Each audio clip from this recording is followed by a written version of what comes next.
just wanted to say a little something about learning the language of Tabla classically, studying with a teacher, and whether or not you need to do it in order to play Tabla.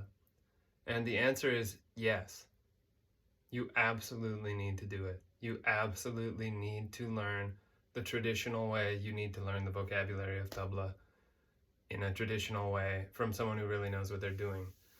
I have known people who are percussionists or drum kit drummers who have gotten a pair of tablas, and I told them, like, come on over, I'll teach you.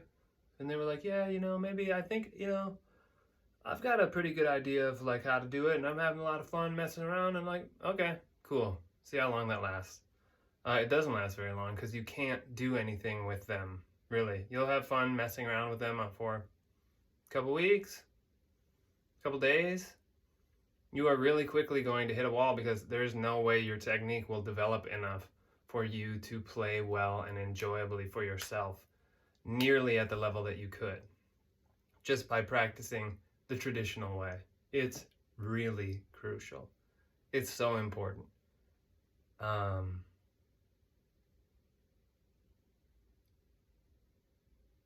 It's like if you were to say, hey, I'm gonna write poetry in Hindi. And I was like, okay, yeah, I'm fluent in Hindi. Or someone over here, my friend, is fluent in Hindi. Or let me introduce you to my Hindi teacher who taught me Hindi. And then you can write poetry. And you were to say, no, that's okay. I know how to write poetry in English. So I've heard other people recite poetry in Hindi, and I'm just gonna write my poetry, myself. I don't really need to train. I think I have a good enough feel for it. Respectfully, your feel can be as good as anyone's. You can be extremely accomplished musician. If you don't learn in a rigorous and disciplined way the vocabulary of the tabla, you are completely missing out on 99% of what can be done on the instrument.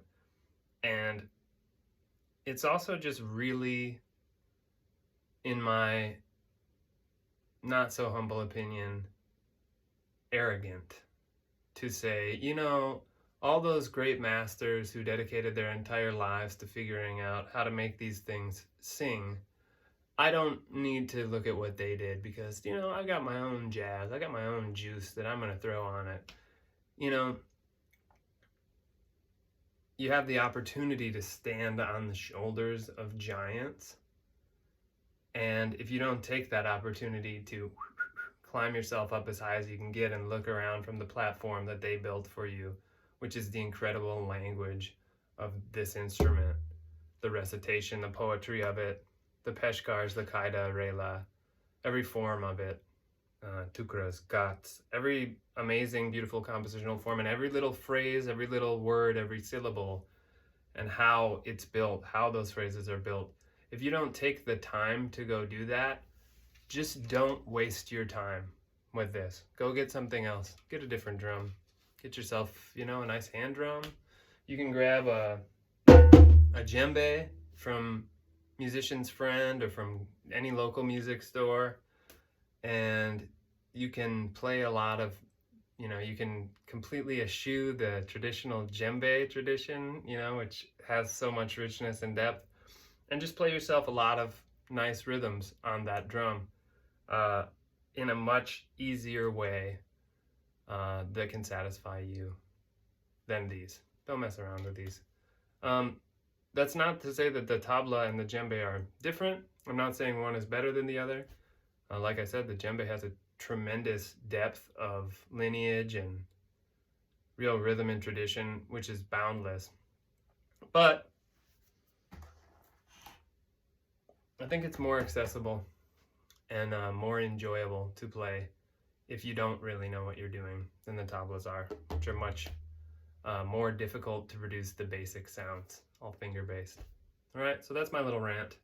If you're thinking about playing the tabla, learn the language, get a teacher, learn from someone who can teach you how to play them, then put the time in, and you'll find that it's extremely enjoyable for the rest of your life. All right? Good luck to everyone. Happy practicing.